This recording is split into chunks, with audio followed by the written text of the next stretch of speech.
చెప్తున్నా సీదనని ఎక్కడ పిలిస్తే రావడానికి సిద్ధంగా ఉన్నామన్నమాట గుర్తు చేస్తూ ముగిస్తా ఉన్నా అధ్యక్ష. సార్ సంతోషం శ్రీహరి అన్న, నేనేమో ఈ లంబా చౌడ ఎందుకు అని చెప్పి ఇక మళ్ళీ అంతా కాంట్రవర్సీ అవుతాయని నేను సబ్జెక్ట్ పక్కన పెట్టిన. నువ్వేమో మా అల్లుని నువ్వేమంటున్నావు మా అల్లుని నిలబెట్టి హైదరాబాద్లో గెలిపించినామంటున్నావు. నా అల్లుని నిలబెట్టి హైదరాబాద్ సిటీలో మీరు గెలిపించినట్టు సంతోషం అంటే నేను చెప్తుంది అర్థమైతలేదు. రెండోసారి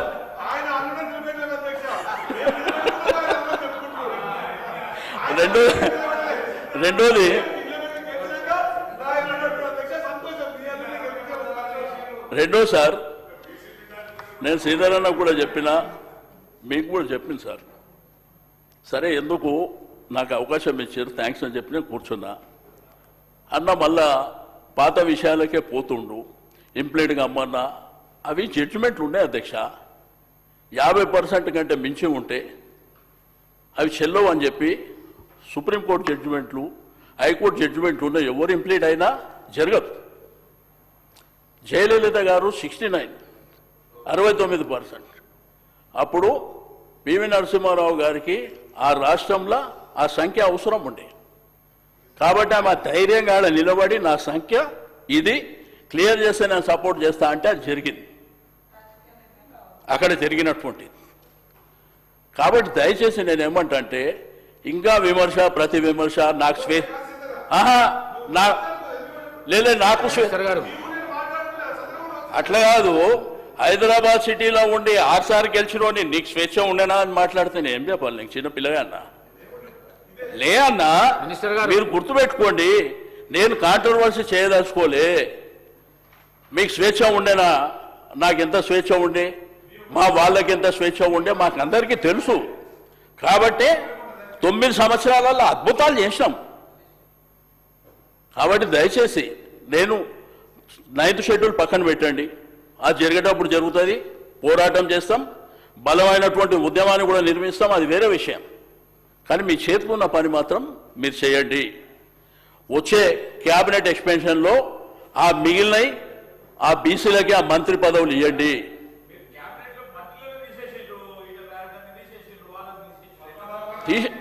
తీసే శ్రీధరన్న అన్న సార్, ఇప్పుడు తీసేసినా మేమే వచ్చినాం, తీసినా మేమే వచ్చినాం. కాబట్టి అదే తీస్తే కూడా మేమే వచ్చినాం సార్. ఇదంతా రెగ్యులర్ ప్రాసెస్ గవర్నమెంట్లల్లా. నేనేమంటున్నా, నువ్వు మంత్రి అవుతావా లేకపోతే నువ్వు కొట్లాడుతావా? 2 సంవత్సరాల 4 నెలలు నా 2 మంత్రి పదవులు ఉంటే మా వాళ్ళ గౌరవం పెంచుకుంటుంటే ప్రజలకు మేలు జరుగుతుండే అనేది నేను కోరేది అధ్యక్ష. ఇవేమో మీ చేతుల పనులన్నా, అదేమో మన చేతిలో లేని పని. బీసీసీల ప్లాన్ మన చేతిలో పని. రెండోది ఫీజు రియంబర్స్మెంటు మన ఖజానా పని. 20,000 కోట్లు అది మన చేతిలో పని. 42% మన చేతిలో లేదు. ఆ కాంట్రాక్ట్లు ఇస్తామన్నారు, అది మన చేతిలో పని. ఎంబీసీ మంత్రిత్వ శాఖ కూడా ఏర్పాటు చేస్తా అన్నారు, అది మన చేతిలో పని. కాబట్టి అవన్నీ చేయాలని నేను కోరుతున్నా. అంతకుమించి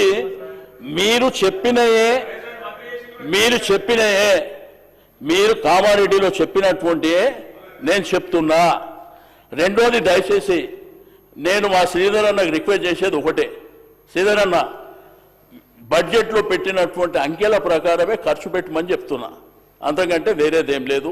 ఎందుకంటే మన వాళ్ళు నిన్న మీరు 12,000 కోట్లు అన్నారు, వాళ్ళు నిజమే వస్తాయని అపోహ. కార్పొరేషన్లు, రెండోది మన ఎంబీసీ కార్పొరేషన్లు ఉన్నాయి, బీసీ కార్పొరేషన్లు ఉన్నాయి, అక్కడ రూపాయలు లేవంటారు వాళ్ళు పాపం. కాబట్టి దయచేసి మా ఈ డిపార్ట్మెంట్లన్నీ మా పొన్నం ప్రభాకర్ అన్న చూస్తుండు అన్న, అందరూ వచ్చి నేను ఎత్తి మీద కూర్చుంటారు, గుర్తుపెట్టుకో. Thank you sir.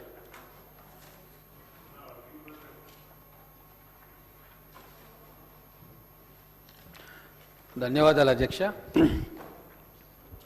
సీనియర్ నాయకులు శ్రీనివాస్ యాదవ్ గారు 50% మించి ఉన్న జనాభా యొక్క హక్కుల కోసం బాధ్యతల కోసం సుదీర్ఘంగా మంచి డిబేట్ తెరలేపారు అధ్యక్ష.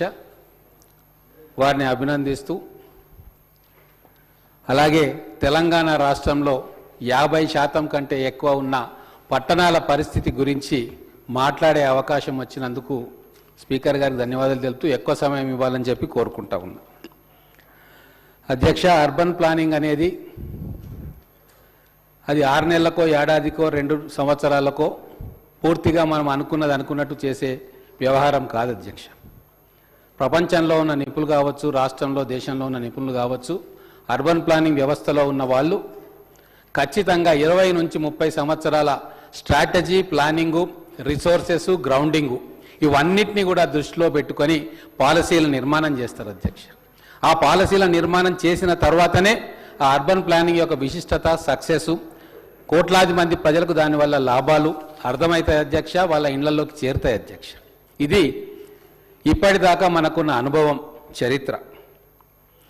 అలాగే తెలంగాణ రాష్ట్రంలో హైదరాబాద్ నగరానికి ఒక విశిష్టత ఉంది అధ్యక్ష. ఈరోజు తెలంగాణనే హైదరాబాదు, హైదరాబాదే తెలంగాణ అని చెప్పి మనం అనుకుంటున్న సందర్భం ఎప్పుడూ బడ్జెట్ కాగితాలు, పైసల లెక్కలు చూస్తూ ఉంటే ఆ లెక్కల వెనుక హైదరాబాద్ నగరంతో వచ్చే బడ్జెట్లు, ఇక్కడి నుంచి వచ్చే రెవెన్యూ, ఇక్కడ నివాసం ఉండే జనాభా ఇవే మనకు గుర్తుకొస్తాయి. తెలంగాణలో ఉన్న ప్రతి గ్రామం నుంచి హైదరాబాద్కు వచ్చి ఆ పేగుబంధం ఏదైతే ఉందో అది ఇంకా కొనసాగుతూనే ఉంది అధ్యక్ష. హైదరాబాద్ అనేది వాస్తవంగా గతంలో ఒక దేశంగా ఉండాల్సిన అర్హతలన్నీ కూడా హైదరాబాద్కు ఉండే. కానీ స్వాతంత్రం వచ్చిన తర్వాత ఈ తెలంగాణ ప్రజలు, హైదరాబాద్ రాష్ట్ర ప్రజలు దేశభక్తికి మించిందేం లేదు, మేము భారతీయులమే, మాకు స్వంత దేశం అవసరం లేదు, మా పవిత్ర భారతదేశంలో ఒక భాగంగా ఉండడానికి మేము ఇష్టపడతామని చెప్పి ఎన్నో పోరాటాలు చేసిన తర్వాత హైదరాబాద్ కేంద్రంగా హైదరాబాద్ రాష్ట్రం వచ్చింది అధ్యక్ష. అంత విశిష్టత గల హైదరాబాద్ నగరం ఆ రోజు నుంచి ఈ రోజు దాకా దాని ఉత్థాన పతనాలు మనం గమనించాల్సిన అవసరం ఉంది అధ్యక్ష. మా కాంగ్రెస్ ప్రభుత్వం అధికారంలో ఉండే మొదలు హైదరాబాద్ నగరంలో ఆ రోజు హైదరాబాద్ యొక్క విశిష్టతను అర్థం చేసుకొని అనేక ఇన్స్టిట్యూట్లను మన హైదరాబాద్కు తీసుకొచ్చింది. ఆ రోజు ఒక ప్రపంచంలో నగరాలన్నీ 2వ ప్రపంచ యుద్ధం తర్వాత పోటీపడి అభివృద్ధి పదంలోకి సాగుతూ ఉంటే మనం వెనుకబాటుకు గురవుతున్నామన్న ఆలోచనతోటి భారతదేశంలో అల్సర్లాగా ఉండే హైదరాబాదు నిజాం రాష్ట్రం నుంచి ఒక రాష్ట్రంగా భారతదేశంలో విలీనమైన తర్వాత హైదరాబాద్ నగర ప్రాముఖ్యతను, ఇక్కడ అన్ని వర్గాల ప్రజల యొక్క సుఖశాంతులను దృష్టిలో పెట్టుకొని ఎన్నో కార్యక్రమాలు కాంగ్రెస్ ప్రభుత్వం హైదరాబాద్కి ఇచ్చింది అధ్యక్ష. దాదాపుగా 50 కంటే ఎక్కువ నేషనల్లీ ప్రామినెంట్ ఇన్స్టిట్యూట్స్ని ఆ రోజు హైదరాబాద్కి ఇచ్చింది. 1000 ఎకరాలు ఆ ఇన్స్టిట్యూట్స్కి ఇచ్చి ఎంతో స్కిల్డ్ వర్క్ ఫోర్స్ను, ఎంటర్ప్రినర్స్ని, అలాగే సైంటిస్టులను తయారు చేసిన ఘనత మా కాంగ్రెస్ ప్రభుత్వానికి అధ్యక్ష. కాంగ్రెస్ ప్రభుత్వం హైదరాబాద్కి ఏం చేయలేదని అప్పుడప్పుడు కొంతమంది అంటూ ఉంటారు. కానీ ఈ హైదరాబాద్ అస్తిత్వానికి వెన్నెముకగా, ఫౌండేషన్గా నిలిచింది కాంగ్రెస్ ప్రభుత్వాల యొక్క పాలసీల అధ్యక్ష.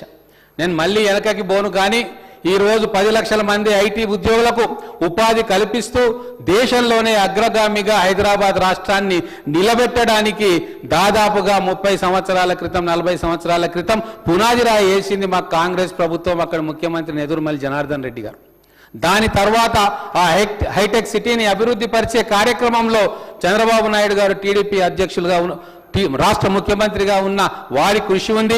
దాని తర్వాత ముఖ్యమంత్రిగా వచ్చిన మా నాయకుడు రాజశేఖర్ రెడ్డి గారు అనన్యమైన గొప్ప ఆలోచనతోటి హైదరాబాద్కు ఆ రోజు రింగ్ రోడ్డు కానీ, ఎయిర్పోర్ట్ను కంప్లీట్ చేయడం కానీ, ఇంకా అనేక పరిశ్రమలను హైదరాబాద్కు తీసుకురావడం, ఐఐటీని తీసుకురావడం, ఇంకా ప్రముఖమైన విద్యా సంస్థలను తీసుకురావడం, హైదరాబాద్ గొప్పతనాన్ని ఎంతో ఉన్నతంగా చాటిన ప్రభుత్వం మా కాంగ్రెస్ ప్రభుత్వం ఉండే అధ్యక్ష.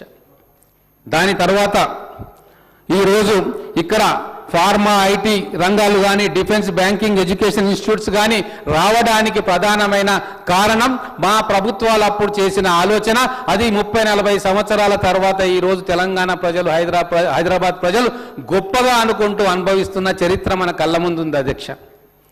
మరి ఇంత గొప్ప కంట్రిబ్యూషన్ చేసింది మా కాంగ్రెస్ పార్టీ, మా కాంగ్రెస్ ప్రభుత్వం, మా కాంగ్రెస్ ముఖ్యమంత్రులు, మా కాంగ్రెస్ మంత్రి వర్గ సభ్యులు ఆ రోజు.